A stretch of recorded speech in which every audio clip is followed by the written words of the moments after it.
nutrición, dislipemia y obesidad.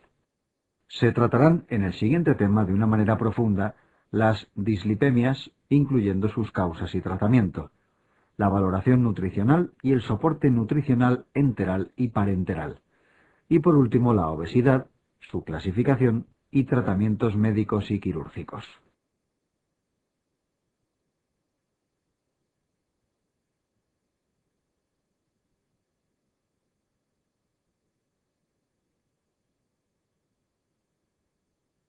Dislipemia familiar. En relación con la herencia de las distintas dislipemias familiares, la hipertrigliceridemia familiar, la hiperlipemia familiar combinada y la hipercolesterolemia poligénica tienen una herencia poligénica. La dislipemia familiar más frecuente es la hiperlipemia familiar combinada.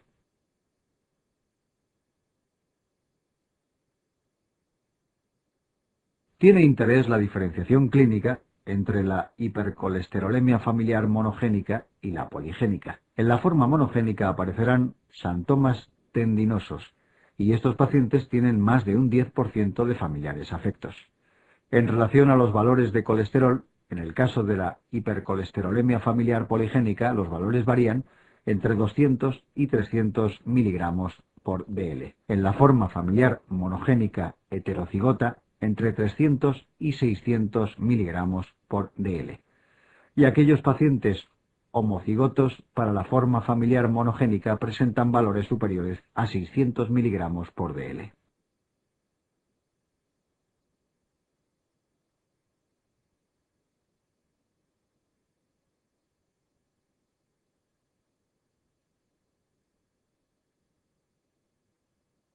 Hiperlipoproteinemias secundarias. Antes de asumir el diagnóstico de una forma familiar, al igual que antes de comenzar un tratamiento hipolipemiante, debemos destacar las causas secundarias, ya que en estos casos el tratamiento de la misma, por ejemplo, del hipotiroidismo, corregiría la dislipemia. Debemos recordar que el patrón de dislipemia típico de la diabetes mellitus tipo 2 es el mismo que se asocia al síndrome metabólico y la resistencia a la insulina, aumento de triglicéridos con disminución de HDL.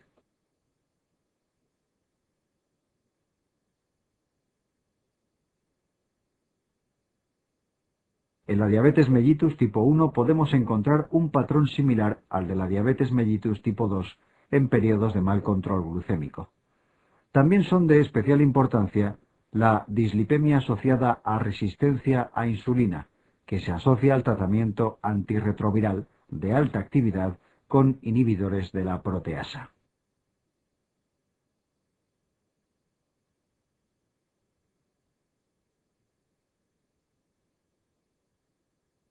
Objetivos de control de la dislipemia.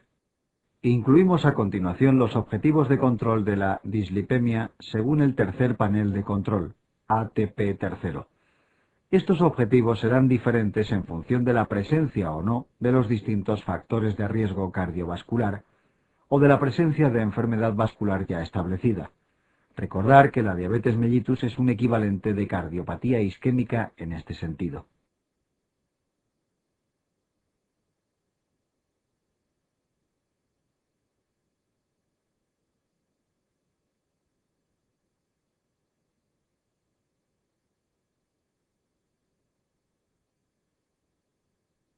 Hipolipemiantes. Presentamos el cuadro resumen de los principios activos, efectos sobre colesterol y triglicéridos, acción y efectos adversos de los hipolipemiantes comercializados.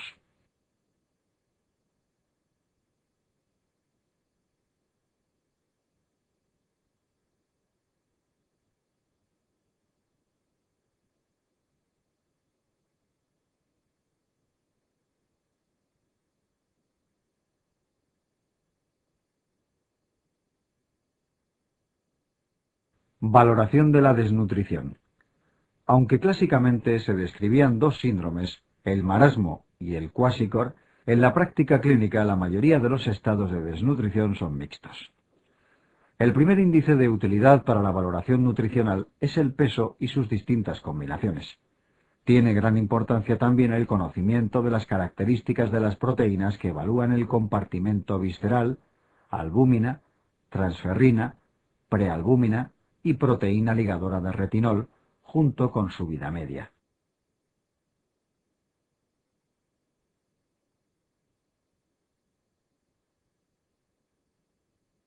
La albúmina constituye un buen parámetro de valoración nutricional inicial, pero dada su vida media prolongada no resulta de utilidad para realizar el seguimiento a corto plazo.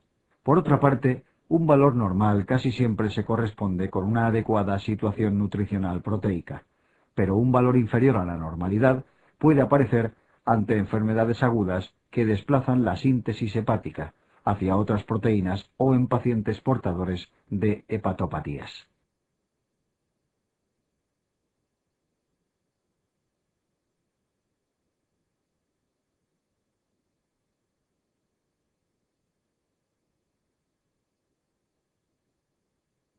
Soporte nutricional.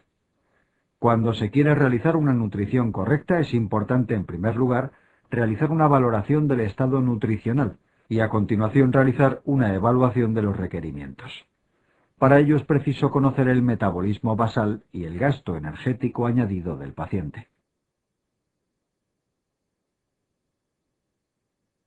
Como norma general, siempre que sea posible, se utilizará el tubo digestivo, porque es más fisiológico, más fácil de usar, seguro y barato. Por eso es importante la evaluación de su capacidad de motilidad, longitud y capacidad de absorción adecuadas.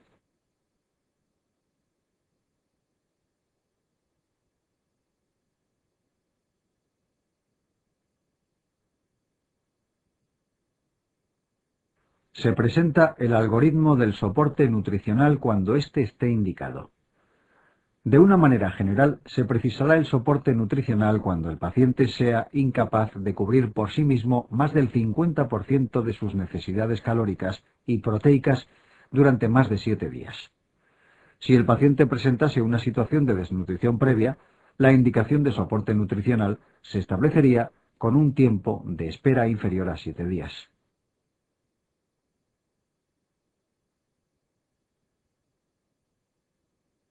Una vez que existe indicación nutricional, el siguiente punto a valorar sería la posibilidad de utilizar el tracto digestivo en relación a su motilidad, longitud y capacidad de absorción.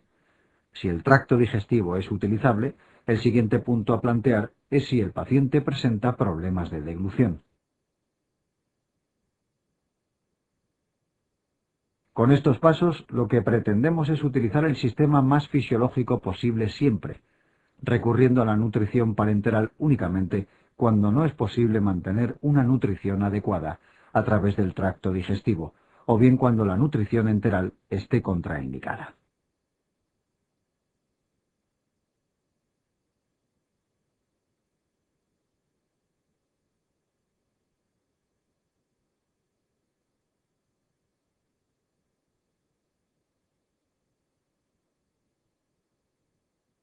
Se muestra en la figura los distintos accesos que pueden obtenerse para la alimentación artificial.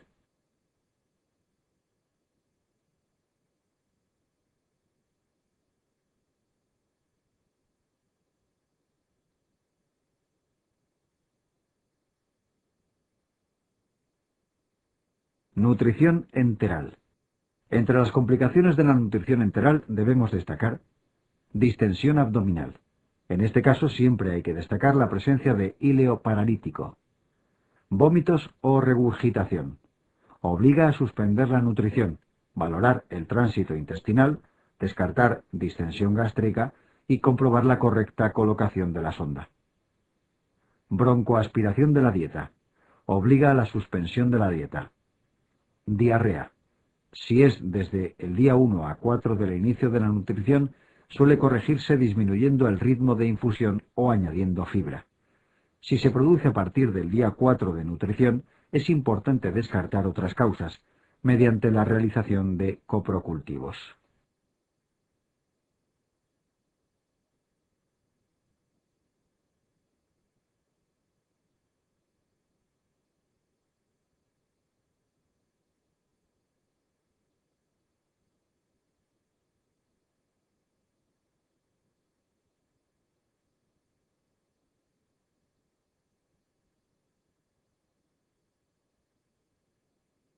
parenteral.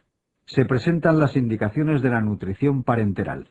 En definitiva, utilizaremos una nutrición parenteral siempre que exista indicación de soporte nutricional y la nutrición enteral o bien está contraindicada o bien es insuficiente para cubrir las necesidades del paciente. Las complicaciones de la nutrición parenteral son mecánicas, derivadas de la colocación del catéter, neumotórax, etc. Metabólicas, 1. Alteraciones de la glucemia, 2. Hiperlipemias, 3. Alteraciones de los electrolitos, 4. Elevación de enzimas hepáticos. Infecciosas, habitualmente por contaminación del catéter, aunque también puede estar contaminada la bolsa de nutrición parenteral.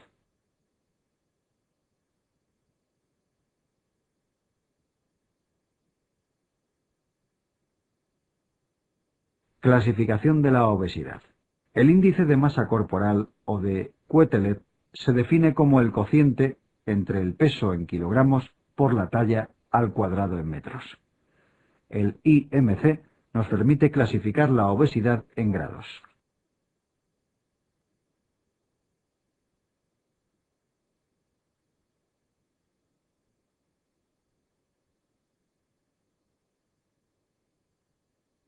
Tratamiento de la obesidad. La dieta es, al igual que en la diabetes, un pilar básico del tratamiento de la obesidad, ya que ninguno de los tratamientos farmacológicos resulta útil si no se acompaña de la dieta. Inicialmente se suelen prescribir dietas de 800-1500 kilocalorías con el objetivo de perder 1 kilogramo por semana. En aquellos pacientes que se someten a cirugía bariátrica, el seguimiento adecuado de la dieta también es un pilar fundamental para evitar la aparición de complicaciones. Presentamos las principales características de los tratamientos farmacológicos.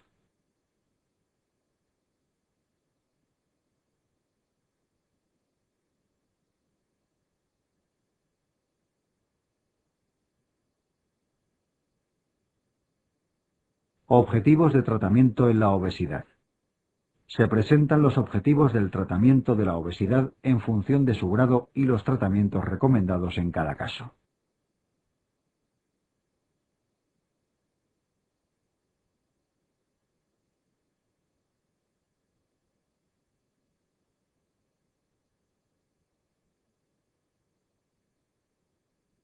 Cirugía bariátrica.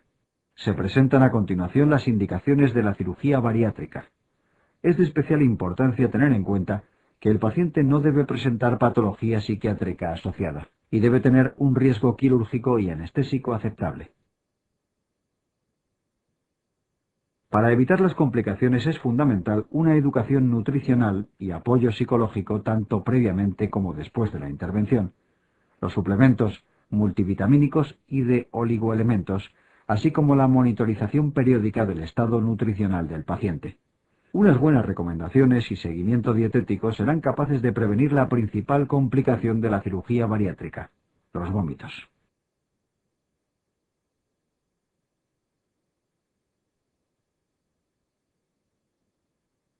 Metabolismo del calcio. El siguiente tema corresponde al metabolismo del calcio.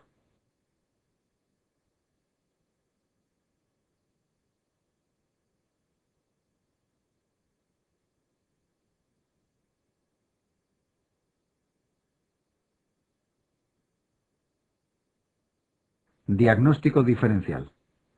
El diagnóstico diferencial de la hipercalcemia incluye multitud de patologías, siendo las causas más frecuentes el hiperparatiroidismo primero y las neoplasias malignas en los pacientes no hospitalizados y hospitalizados respectivamente. En la actualidad, lo habitual es que al diagnóstico los pacientes se encuentren asintomáticos y que la hipercalcemia se haya detectado en una analítica de rutina. En aquellos pacientes que desarrollan sintomatología, la clínica consiste en la presencia de astenia, poliuria, polidipsia, estreñimiento, disminución del nivel de conciencia y arritmias cardíacas. En los casos de hipercalcemia crónica relacionados con hiperparatiroidismo primario, puede aparecer una afectación ósea característica que se conoce como osteitis fibrosa quística, así como afectación renal por depósitos de calcio en el intersticio renal, nefrocalcinosis, o bien la aparición de nefrolitiasis por cálculos de oxalato y fosfato cálcico.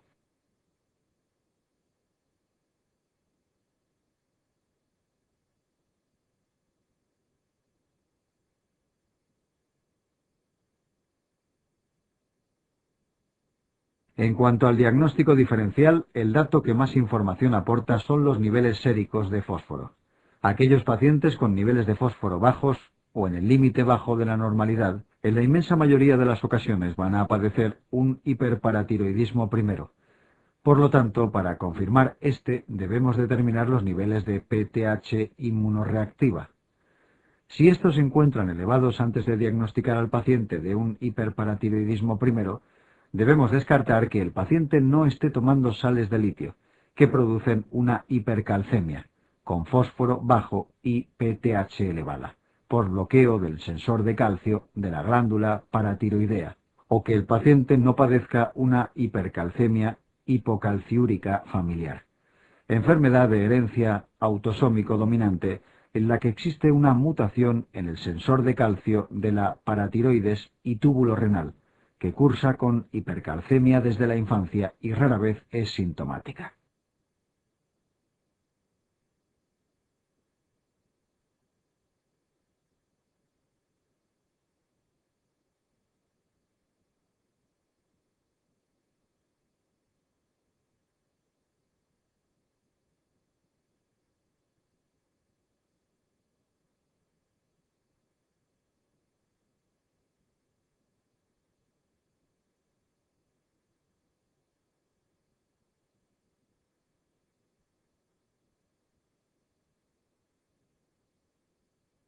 Si tras la determinación de los niveles de PTH nos encontramos con que estos están suprimidos, debemos descartar inmediatamente la existencia de una hipercalcemia paraneoplásica por secreción de PTH-RP, proteína relacionada con la PTH, que es una proteína con acciones similares a la PTH y que es segregada por células neoplásicas fundamentalmente de estirpe epidermoide.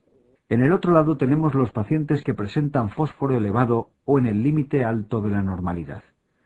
Tras la determinación de los niveles de vitamina D, podemos diferenciar aquellos pacientes con cifras elevadas secundarias a intoxicaciones por vitamina D, enfermedades granulomatosas, sarcoidosis o neoplasias, linfomas, de aquellos con niveles disminuidos como acontece en el caso de las metástasis líticas a nivel óseo, enfermedades que cursan con aumento de la resorción ósea, hipertiroidismo o intoxicación por vitamina D, o en la hipercalcemia por hiperparatiroidismo segundo o terciario en la insuficiencia renal crónica.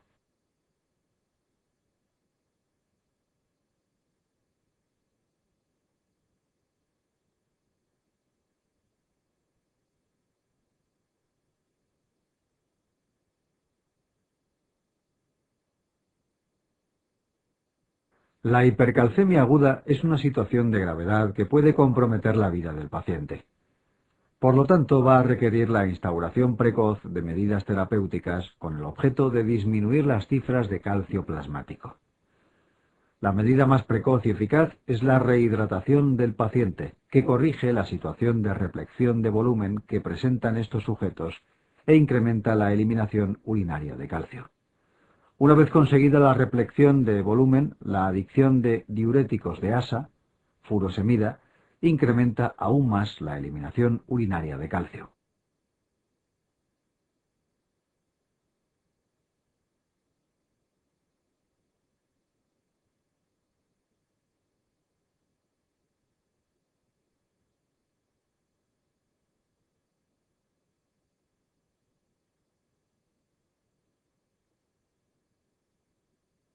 En cuanto al manejo farmacológico específico, el tratamiento de acción más rápida inicialmente es la administración de calcitonina, aunque presenta el problema de la taquifilaxia, requiriendo frecuentes aumentos de dosis que cada vez son menos efectivas con el uso repetido. Los fármacos más potentes a la hora de disminuir los niveles plasmáticos de calcio son los bifosfonatos.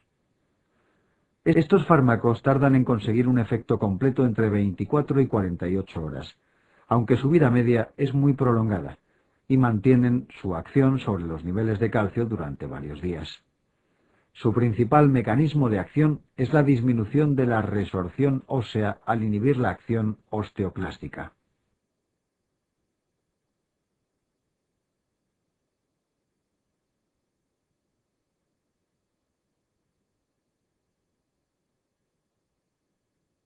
Debemos vigilar los niveles de fósforo, que pueden aumentar, y los de calcio, que pueden disminuir, incluso al rango de hipocalcemia. Finalmente, en el manejo clínico de las hipercalcemias también se emplean los glucocorticoides, por su acción antiinflamatoria sobre lesiones neoplásicas y la inhibición de la acción de la vitamina D. Por lo tanto, debemos tener muy en cuenta que el empleo de glucocorticoides solo está indicado en aquellos pacientes con hipercalcemia de origen tumoral o secundaria a la elevación de las cifras de vitamina D.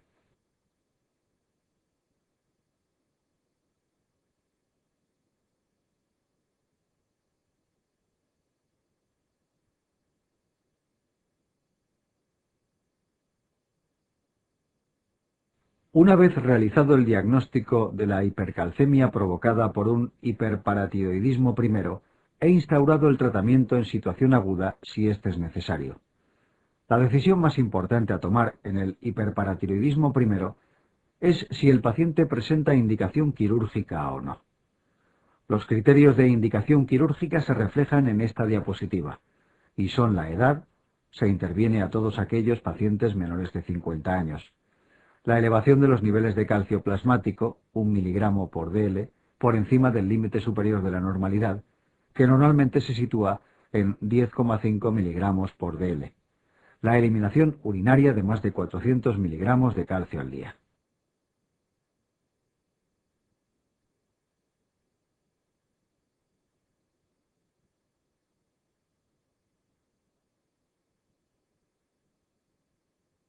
Una disminución en el aclaramiento de creatinina superior al 30% del aclaramiento que le correspondiera al paciente ajustado a edad y sexo, el padecimiento de episodios de nefrolitiasis aguda de repetición o la visualización de un cálculo en la vía urinaria en la radiografía simple de abdomen. A nivel óseo es criterio quirúrgico la presencia de un descenso en la densidad mineral ósea superior a menos 2,5 desviaciones estándar en el T-score. Junto a estos criterios también se consideran de indicación quirúrgica aquellos pacientes que hayan presentado un episodio de hipercalcemia aguda que haya comprometido su vida, o bien que no se pueda asegurar por motivos psíquicos, sociales o económicos un correcto seguimiento en consultas.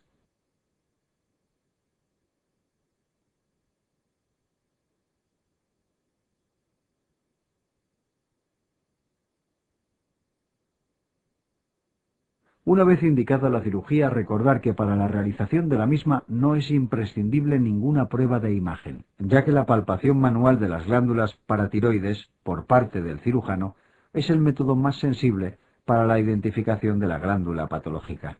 En caso de programar una cirugía mínimamente invasiva, sí sería necesario localizar las glándulas afectas antes del acto quirúrgico, lo que se puede conseguir mediante la realización con una gammagrafía con tecnecio sestamibi, que en caso de resultado dudoso se puede acompañar de una ecografía selectiva de la región paratiroidea.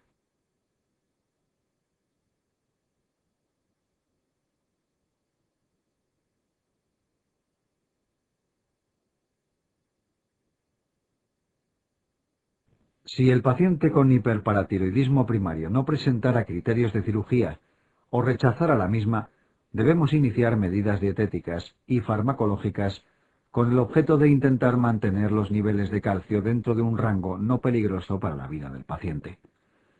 La hidratación abundante por vía oral suele ser una medida suficiente en la mayoría de los pacientes para mantener los niveles de calcio por debajo de 11,5 miligramos por dl.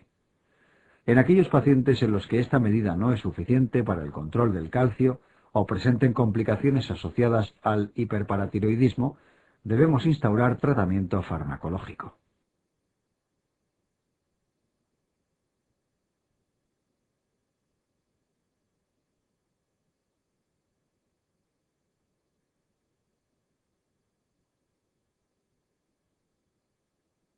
Las mujeres posmenopáusicas que presenten cierto grado de dismineralización ósea pueden verse beneficiadas del empleo de terapia hormonal sustitutiva con estrógenos durante los primeros 5 años de menopausia. La prolongación del tratamiento estrogénico durante más tiempo del recomendado se ha visto asociada a un incremento de eventos cardiovasculares y, por lo tanto, no estaría indicado en este tipo de población. Otra opción terapéutica es el empleo de moduladores selectivos del receptor estrogénico, como el raloxifeno, que se ha mostrado efectivo en el tratamiento de la osteoporosis de la mujer posmenopáusica. Los fármacos antirresortivos de más amplio uso y una amplia experiencia clínica son los bifosfonatos, de los que disponemos de formas galénicas de administración semanal. Se han demostrado efectivos tanto en la disminución de las cifras de calcio circulantes como en la detección de la progresión e incremento de la densidad mineral ósea en el hueso osteopénico y osteoporótico.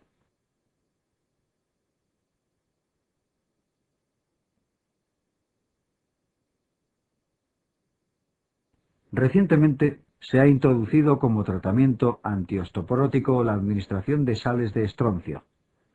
Finalmente, como tratamiento específico del hiperparatiroidismo, en aquellos casos con contraindicación o rechazo a la cirugía, disponemos del tratamiento con fármacos calciomiméticos, que son agonistas de alta afinidad del receptor de calcio a nivel de la glándula paratiroidea, que han demostrado ser muy efectivos en el manejo del hiperparatiroidismo secundario de la insuficiencia renal crónica, aunque también se han obtenido resultados satisfactorios en el manejo de los pacientes con hiperparatiroidismo primario.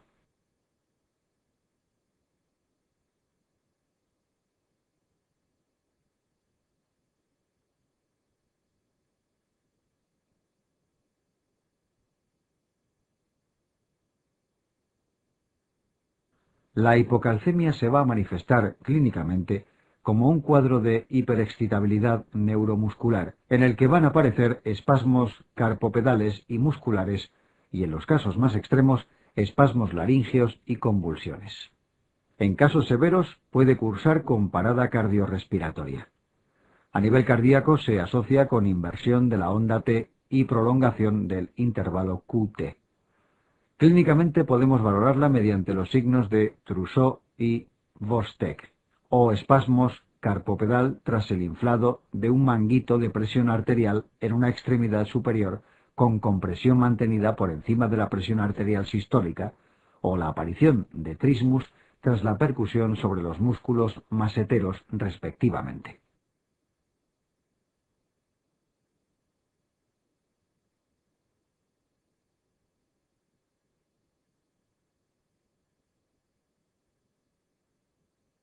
En cuanto a su diagnóstico diferencial, debemos valorar, al igual que en el caso de la hipercalcemia, los niveles de fósforo. Los pacientes con niveles de calcio y fósforo disminuidos suelen tener en la mayoría de las ocasiones como causa subyacente el déficit de vitamina D, que se puede observar en pacientes ancianos hospitalizados, pacientes alcohólicos o con cuadros de malabsorción crónica. Si los niveles de fósforo se encuentran aumentados, debemos determinar las cifras de paratormona inmunorreactiva. Si estos se encuentran disminuidos, la causa de la hipocalcemia es un hipoparatiroidismo primario, en la mayoría de las ocasiones de origen posquirúrgico, y en menor medida autoinmune o de etiología idiopática.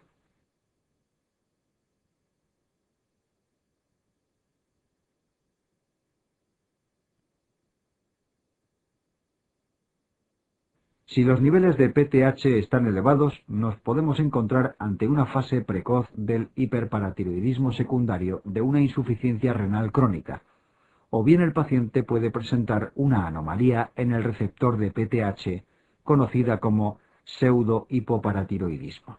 Mención aparte merece las alteraciones asociadas a la hipomagnesemia. La presencia de niveles sanguíneos disminuidos de magnesio se relacionan con hipocalcemia por alteración de la secreción de PTH o bien disminución de la respuesta periférica a esta.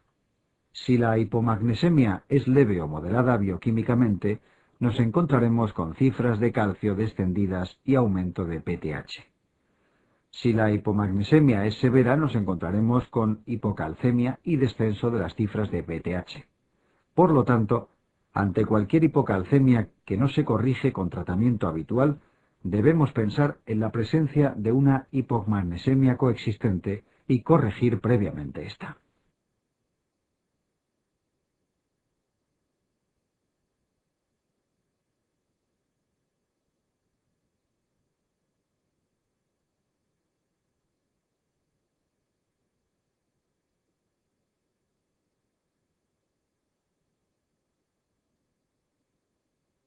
El pseudohipoparatiroidismo consiste en un trastorno hereditario que cursa con una insensibilidad del receptor de PTH a la acción de esta hormona. El receptor de PTH es un receptor de membrana unido a una proteína G y que utiliza como mensajero intermediario el AMP cíclico sintetizado por una adenilato ciclasa. Existen tres tipos de pseudohipoparatiroidismo: los tipos 1A y 1B y el tipo 2, por alteraciones a distintos niveles del receptor. El tipo 1A está producido por una mutación en la proteína G de membrana y se asocia con un cuadro malformativo que se conoce como osteodistrofia de Albright y que cursan con cara redondeada, pseudopterygium coli, obesidad, talla baja y acortamiento del cuarto y quinto metacarpiano, y se puede acompañar en ocasiones de retraso mental.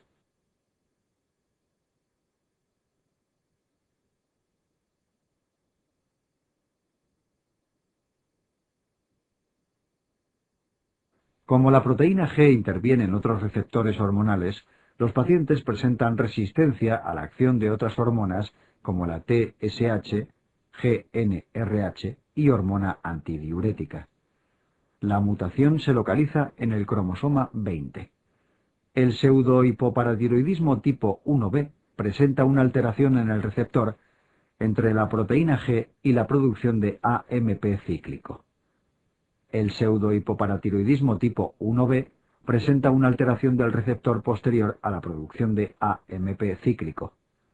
Para diferenciar entre los tipos 1 y 2, se ha utilizado la administración de PTH intravenosa, tras la que se obtiene un incremento de las cifras de AMP cíclico en orina en el tipo 2, mientras que esta excreción no se incrementa en los tipos 1.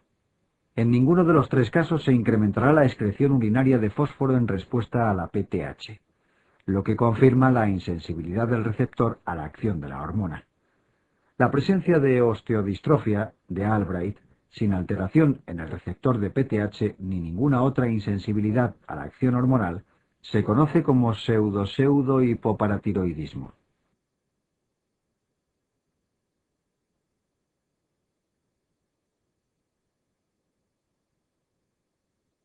Trastornos que afectan a sistemas endocrinos múltiples.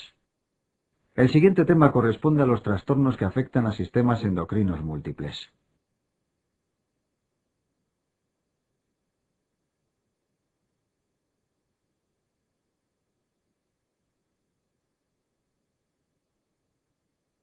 Los síndromes poliglandulares autoinmunes son enfermedades hereditarias en las que se asocian diversas manifestaciones endocrinológicas de origen autoinmune.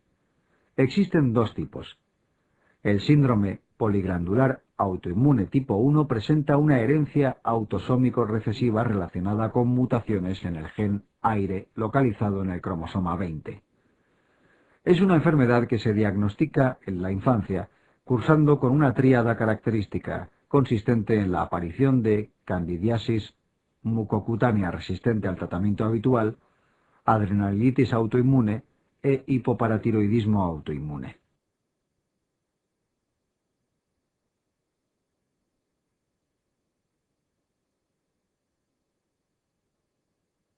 Asocia con frecuencia hipogonadismo autoinmune, y los pacientes pueden presentar otras afecciones autoinmunes como la diabetes mellitus tipo 1. El síndrome poliglandular autoinmune tipo 2 se manifiesta en la adulta y es de herencia poligénica. Se caracteriza por la asociación de adrenalitis autoinmune junto con diabetes mellitus tipo 1 o enfermedad autoinmune del tiroides. Puede asociar igualmente otras enfermedades autoinmunes. Hasta el 25% de los pacientes con miastenia gravis presentan un síndrome poliglandular autoinmune tipo 2.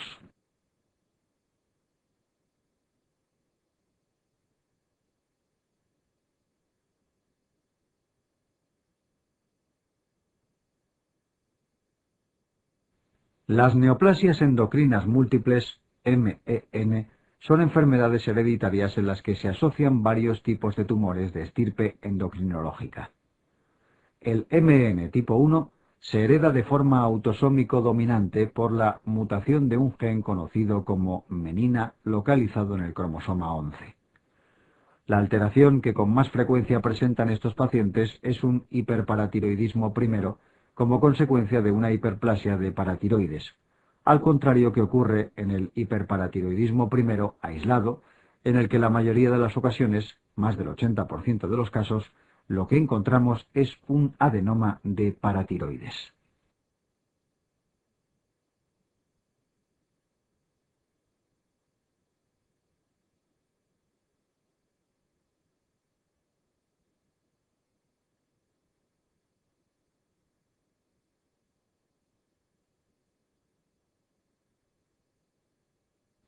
La segunda manifestación por orden de frecuencia son los tumores gastroenteropancreáticos, de los cuales el más frecuente es el gastrinoma en un 40% de los casos, seguido del insulinoma.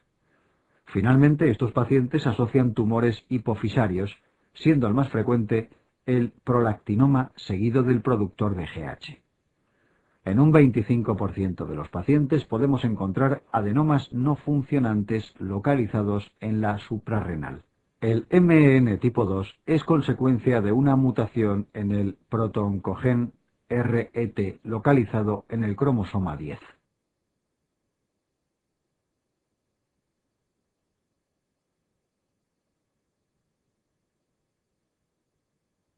Es de herencia autosómico dominante. A su vez, se divide en dos subtipos.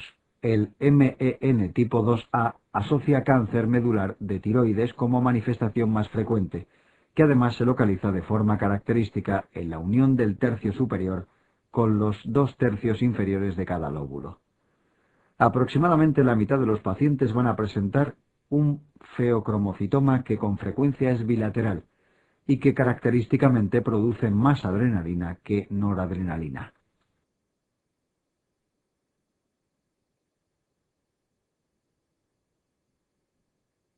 La manifestación menos frecuente es el hiperparatiroidismo por hiperplasia de paratiroides. Otras asociaciones que se encuentran en estos pacientes son la presencia de lesiones liquenoides cutáneas y la enfermedad de Hirschsprung. Los pacientes que presentan un MEN tipo 2B presentan una variedad de carcinoma medular de tiroides más agresivo que puede debutar con metástasis antes del año de edad. Asocia también la presencia de feocromocitoma, que al igual que en el caso del MEN2A es frecuentemente bilateral, gangliomatosis mucointestinal y hábito marfanoide.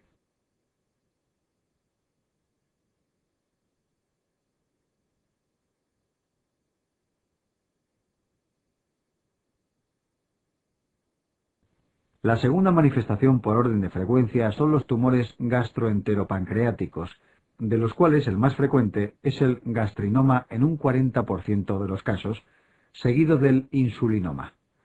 Finalmente, estos pacientes asocian tumores hipofisarios, siendo el más frecuente el prolactinoma seguido del productor de GH. En un 25% de los pacientes podemos encontrar adenomas no funcionantes localizados en la suprarrenal. El MEN tipo 2 es consecuencia de una mutación en el protooncogen RET localizado en el cromosoma 10.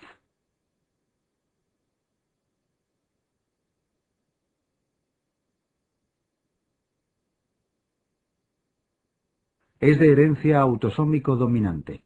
A su vez, se divide en dos subtipos. El MEN tipo 2A asocia cáncer medular de tiroides como manifestación más frecuente, que además se localiza de forma característica en la unión del tercio superior con los dos tercios inferiores de cada lóbulo. Aproximadamente la mitad de los pacientes van a presentar un feocromocitoma que con frecuencia es bilateral y que característicamente produce más adrenalina que noradrenalina.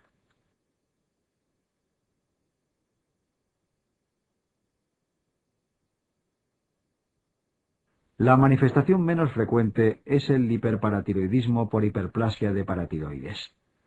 Otras asociaciones que se encuentran en estos pacientes son la presencia de lesiones liquenoides cutáneas y la enfermedad de Hirschsprung. Los pacientes que presentan un MEN tipo 2B presentan una variedad de carcinoma medular de tiroides más agresivo que puede debutar con metástasis antes del año de edad. Asocia también la presencia de feocromocitoma, que al igual que en el caso del MEN2A es frecuentemente bilateral, gangliomatosis mucointestinal y hábito marfanoide.